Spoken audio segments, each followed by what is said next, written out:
So ஒரு தரமான street fight match WWE கொடுத்துருக்காங்க. ஸோ ரீசெண்டாக நடந்த ரால வந்து பார்த்தீங்கன்னா நடந்துருந்துச்சு. மெயின் ஈவெண்ட்டில் நம்முடைய டேமியன் பீஸ் வர்சஸ் ஃபின் பேலருக்கான ஸ்ட்ரீட் ஃபைட் மேட்ச். ஆக்சுவலி இந்த மேட்சை பொறுத்த வரைக்கும் ஸோ அந்த மேட்ச்சில் குறைன்னு சொல்கிற அளவுக்கு எதுவும் இல்லை. என்னை பொறுத்த வரைக்கும் டைமிங் இன்னும் கொஞ்சம் பெருசாக கொடுத்துருக்கலாம்னு நினச்சிருந்துச்சு. அண்ட் ஆல்சோ இந்த ராவே வந்து பார்த்தீங்கன்னா 2.5 மணி நேரம் தான் WWE நடத்தியிருந்தாங்க. என்ன கதைன்றது தெரில. அப்கமிங் அப்டேட் வீடியோவில் அது என்ன கதைன்றதை பார்ப்போம். அண்ட் ஆல்சோ மேட்ச் ஸ்டார்டிங்கில் நம்மளுடைய ஃபின் பேலர் வந்து பார்த்தீங்கன்னா நம்மளுடைய டேமியன் பீஸ்ட்டை பின்னாடி இந்த பார்த்தீங்கன்னா அட்டாக் பண்ணிடுறாரு. அதோட மேட்ச் ஸ்டார்ட் பண்ணுறாங்க.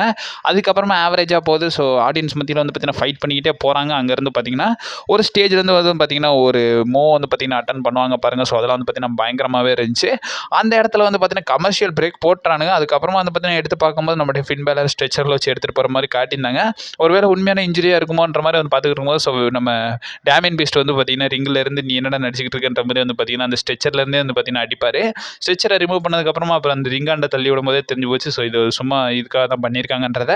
அதுக்கப்புறமா வந்து பார்த்தீங்கன்னா நம்மளுடைய ஜட்ஜ்மெண்ட்டே வந்து பார்த்தீங்கன்னா அட்டாக் பண்ணுறாங்க. நம்மளுடைய ஃபின் பேலரை நம்மளுடைய டேமியன் பீஸை அட்டாக் பண்ணுறாரு. அந்த இடத்துல வந்து வார் ரைடர்ஸ் பார்த்தீங்கன்னா பேக்கப்புக்கு வராங்க. ஸோ வார் ரைடர்ஸ் வந்து பார்த்தீங்கன்னா 2 பேருமே நம்மளுடைய ஜேடி மெக்டோ அண்ட் ஆல்சோ வந்து பார்த்தீங்கன்னா நம்மளுடைய கார்லிட்டோவையும் வந்து பார்த்தீங்கன்னா அட்டாக் பண்ணிட்டு போகிறாங்க. அதுக்கப்புறமா டேபிள்ஸ் எல்லாம் போட்டு உடைக்கிறாங்க, சேர் எடுத்து அடிக்கிறாங்க, கேண்டோஸ்டிக்லேருந்து எல்லாத்தையும் போட்டு தரமாக வச்சு பார்த்தீங்கன்னா இந்த மேட்சை முடிச்சிருக்காங்க. இந்த மேட்ச்சில் நம்மளுடைய டேமியன் பீஸ் ஃபைனலாக வந்து பார்த்தீங்கன்னா வின் பண்ணிட்டாரு. வின் பண்ணது மட்டும் இல்லாமல் இந்த மேட்சை பற்றி சொல்லணும்னா ஸோ ஆசமாக இருந்துச்சு. அண்ட் ஆல்சோ வந்து பார்த்தீங்கன்னா 2.5 மணி நேரம் தான் நடந்துருந்துச்சு. பட் இருந்தாலும் இந்த வாரம் ரா வந்து பார்த்தீங்கன்னா பயங்கரமாகவே இருந்துச்சு. ஸோ நம்மளுடைய Seth Rollins, Drew McIntyre, CM Punk so இவங்கெல்லாம் வந்து பார்த்தீங்கன்னா டிக்ளேர் பண்ணிட்டாங்க. ஸோ ராயல் ரம்பிள் போகிறாங்கன்றத. அண்ட் ஆல்சோ வந்து பார்த்தீங்கன்னா நெக்ஸ்ட் வீக்கான காலையில் வந்து பார்த்தீங்கன்னா செத் ராலின்ஸ் வர்சஸ் மெக்கின்டயர் மேட்ச் வந்து பார்த்தீங்கன்னா புக் பண்ணியிருக்கானுங்க. அப்கமிங் வீடியோவில் இது என்ன கதைன்றதை டிஸ்கஸ் பண்ணுவோம். அண்ட் ஆல்சோ வந்து பார்த்தீங்கன்னா நம்மளுடைய பென்டகன் ஜூனியரும் வந்து பார்த்தீங்கன்னா அரைவல் ஆகிட்டார். ஸோ ஒரு வின்னை வந்து பார்த்தீங்கன்னா டெபியூட்லேயே வந்து பார்த்தீங்கன்னா எடுத்திருந்தாரு.